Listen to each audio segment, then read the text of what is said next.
When one plays fighting games, things can sometimes get a bit personal. After all, unlike other games, there can only be one winner and one loser. This means it's all down to the people playing.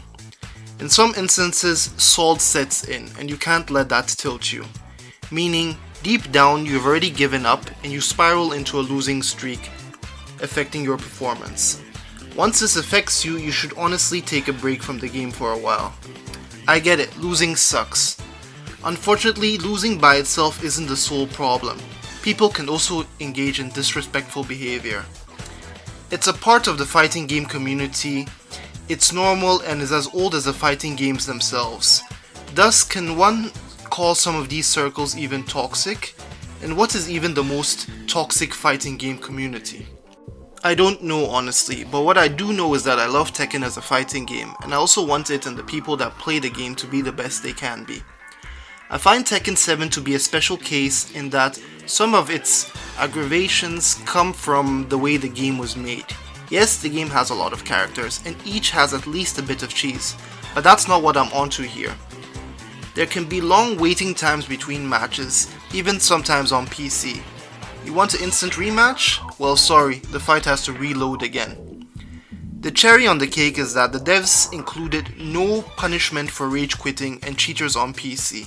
Yeah, I know, update 4.22 should do something about that, but for the rest of the community, it's business as usual. Translation, it means nothing has changed at all.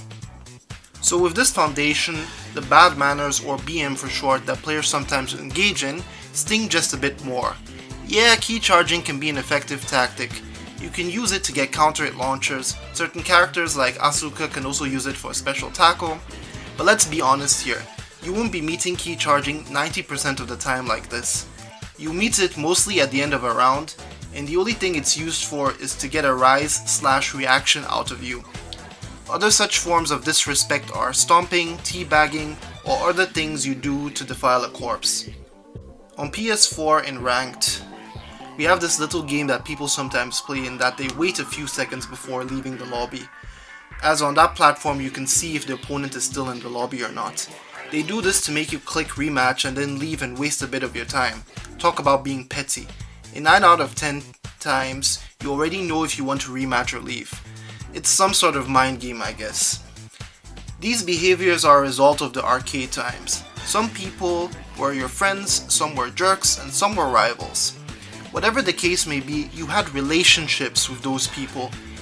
Even if you didn't experience the arcade times, you may have had offline versus fights with people with established relations such as friends. That random guy you met online? Well, you don't know him from Jack. It's a question of respect.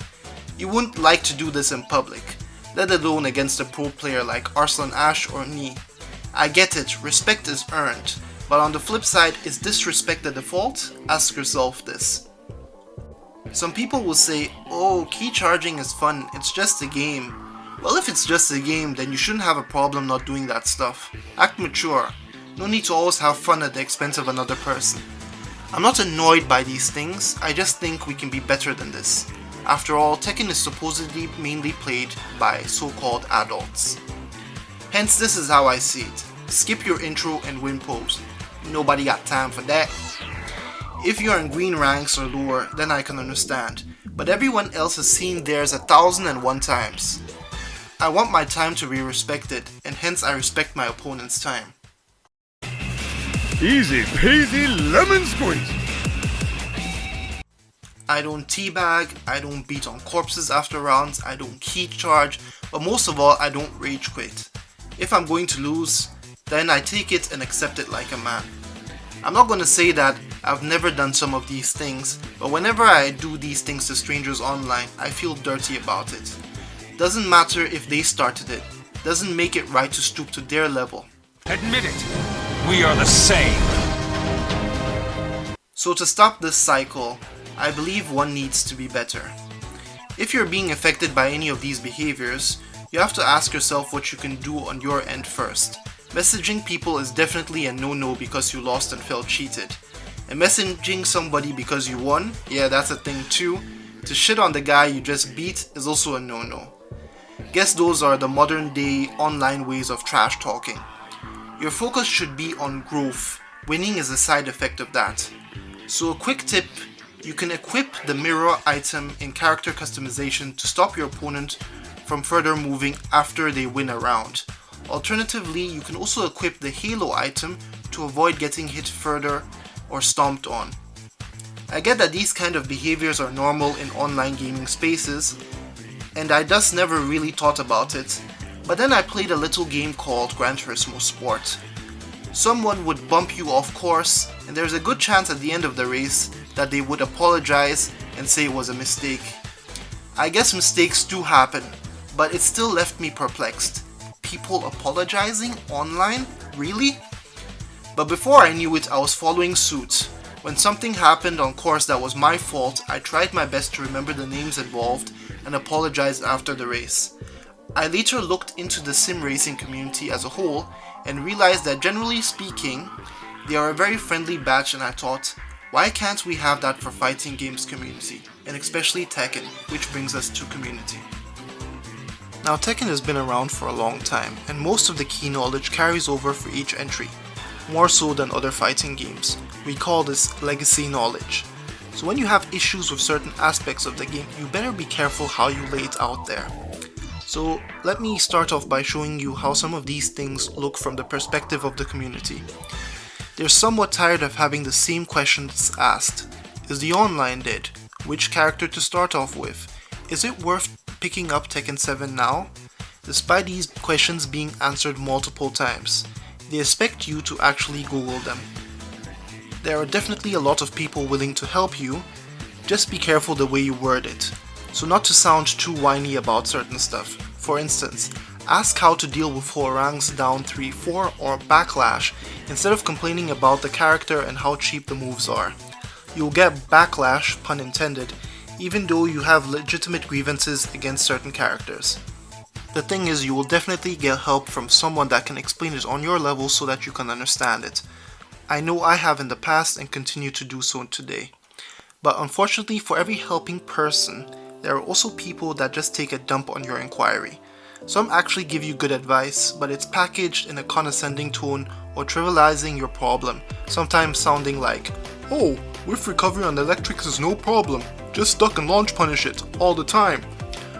Or, "Oh, just sidestep left this, no problem at all." In other words, that get good attitude when someone is looking down on you. The other term for this is elitism.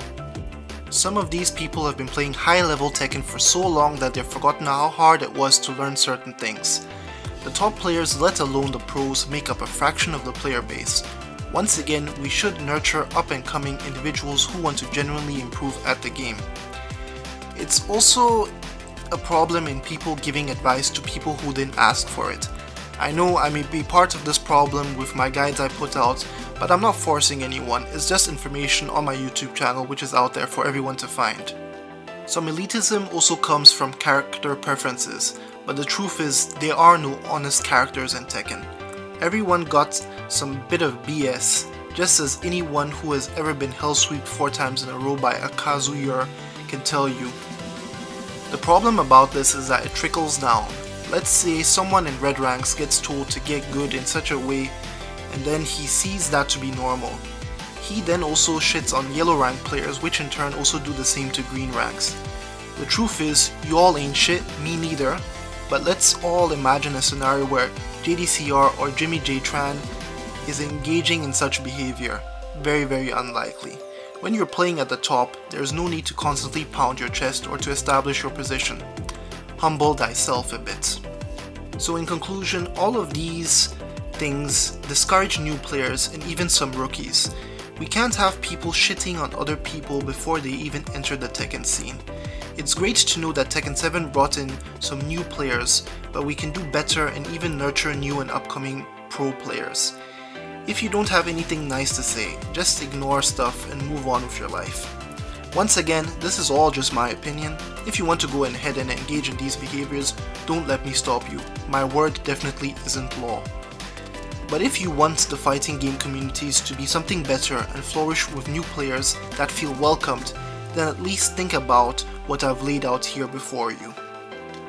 Of course, that brings us to the end of this video. If you liked the video, then leave a like. but more importantly, leave your opinion about the topic in the comment section below so we know what you think, and remember to keep it classy when you do so. In addition, check out the Jehuti Gaming channel and really consider subscribing because that helps me the most on the way to 1,000 subscribers here. Anyway, this is your boy Jehuti, and I'll see you on the next one. Easy peasy lemon squeezy.